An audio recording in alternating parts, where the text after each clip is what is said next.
اور اپنے آپ کو انہی کے ساتھ رکھا کر جو اپنے پروردگار کو صبح و شام پکارتے ہیں اور اسی کے چہرے کے ارادے رکھتے ہیں، رضامندی چاہتے ہیں۔ خبردار تیری نگاہیں ان سے نہ ہٹنے پائیں کہ دنیاوی زندگی کے ٹھاٹھ کے ارادے میں لگ جا۔ دیکھ اس کا کہنا نہ ماننا جس کے دل کو ہم نے اپنے ذکر سے غافل کر دیا ہے، اور جو اپنی خواہش کے پیچھے پڑا ہوا ہے، اور جس کا کام حد سے گزر چکا ہے۔ اور اعلان کر دے کہ یہ سراسر برحق قرآن تمہارے رب کی طرف سے ہے۔ اب جو چاہے ایمان لائے اور جو چاہے کفر کرے۔ ظالموں کے لیے ہم نے وہ آگ تیار کر رکھی ہے جس کی قناتیں انہیں گھیر لیں گی۔ اگر وہ فریاد رسی چاہیں گے تو ان کی فریاد رسی اس پانی سے کی جائے گی جو تیل کی تلچھٹ جیسا ہوگا اور جو چہرے بھون دے گا۔ بڑا ہی برا پانی ہے اور بڑی بری آرامگاہ دوزخ ہے۔ یقیناً جو لوگ ایمان لائیں اور نیک اعمال کریں تو ہم کسی نیک عمل کرنے والے کا ثواب ضائع نہیں کرتے۔ ان کے لیے ہمیشگی والی جنتیں ہیں، ان کے نیچے سے نہریں جاری ہوں گی۔ وہاں یہ سونے کے کنگن پہنائے جائیں گے اور سبز رنگ کے نرم و باریک اور موٹے ریشم کے لباس پہنے گے۔ وہاں تختوں کے اوپر تکیے لگائے ہوئے ہوں گے۔ کیا خوب بدلہ ہے اور کس قدر عمدہ آرامگاہ ہے۔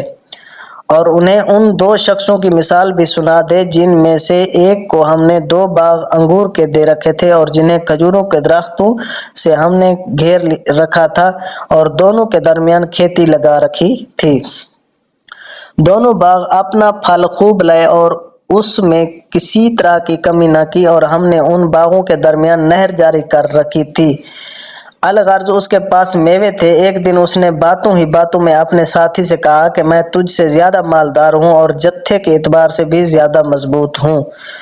اور یہ اپنے باغ میں گیا اور تھا اپنی جان پر ظلم کرنے والا۔ کہنے لگا کہ میں خیال نہیں کر سکتا کہ کسی وقت بھی یہ برباد ہو جائے، اور نہ میں قیامت کو قائم ہونے والی خیال کرتا ہوں۔ اور اگر بالفرض میں اپنے رب کی طرف لوٹایا بھی گیا تو یقیناً میں اس لوٹنے کی جگہ اس سے بھی زیادہ بہتر پاؤں گا۔ اس کے ساتھی نے اس سے باتیں کرتے ہوئے کہا کہ کیا تو اس معبود سے کفر کرتا ہے جس نے تجھے مٹی سے پیدا کیا، پھر نطفے سے، پھر تجھے پورا آدمی بنا دیا؟ لیکن میں تو عقیدہ رکھتا ہوں کہ وہی اللہ میرا پروردگار ہے، میں اپنے رب کے ساتھ کسی کو شریک نہ کروں گا۔ تو نے اپنے باغ میں جاتے وقت کیوں نہ کہا کہ اللہ کا چاہ ہونے والا ہے؟ کوئی طاقت نہیں مگر اللہ کی مدد سے۔ اگر تو مجھے مال و اولاد میں اپنے سے کم دیکھ رہا ہے، بہت ممکن ہے کہ میرا رب مجھے تیرے اس باغ سے بھی بہتر دے اور اس پر آسمانی عذاب بھیج دے تو یہ چٹیل اور چکنا صاف میدان بن جائے، یا اس کا پانی نیچے اتر جائے اور تیرے بس میں نہ رہے کہ تو اسے ڈھونڈ لائے۔ اور اس کے سارے پھل گھیر لیے گئے، پس وہ اپنے اس خرچ پر جو اس میں کیا تھا اپنے ہاتھ ملنے لگا، اور وہ باغ تو اوندھا الٹا پڑا تھا، اور وہ شخص یہ کہہ رہا تھا کہ کاش میں اپنے رب کے ساتھ کسی کو بھی شریک نہ کرتا۔